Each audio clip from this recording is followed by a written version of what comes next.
सर्दियों की एक ठंडी रात थी। गांव के बाहरी हिस्से में एक पुराना हवेली था जिसे लोग भूतों का घर कहते थे। वहां कोई भी जाने की हिम्मत नहीं करता था क्योंकि कहते थे कि वहां पर आत्माओं का वास है। एक दिन राहुल और उसके दोस्त नीलेश ने हिम्मत की और उस हवेली में जाने का फैसला किया। उनके अंदर एक अजीब सी जिज्ञासा थी और वे जानना चाहते थे कि वहां असल में क्या है।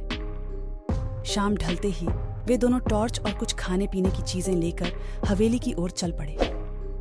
हवेली का दरवाजा खोलते ही एक ठंडी हवा का झोंका आया और दोनों के रोंगटे खड़े हो गए। अंदर का माहौल बेहद भयानक था। दीवारों पर पुराने समय की तस्वीरें थीं, जिनके चेहरों पर अजीब सी मुस्कान थी। हर कदम पर लकड़ी की फर्श चिड़चिड़ा रही थी। वे दोनों अंदर बढ़ते गए और अचानक नीलेश को लगा कि किसी ने उसके कंधे पर हाथ रखा है। उसने तुरंत पीछे मुड़कर देखा, पर वहां कोई नहीं था। राहुल ने उसे दिलासा दी और कहा कि यह उसका भ्रम होगा।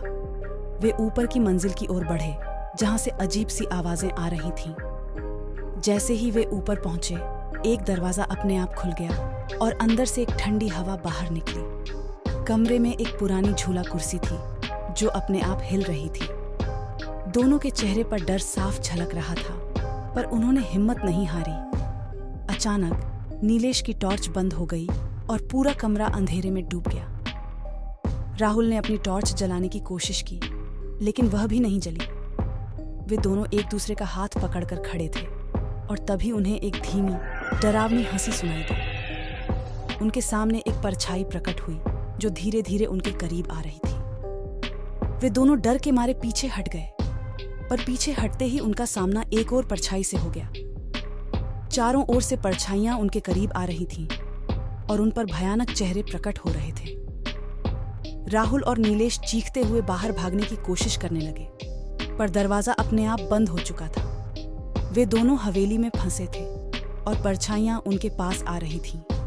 उनके चीखों की आवाज हवेली के बाहर तक गूंज रही थी, पर उन्हें कोई बचाने नहीं आया।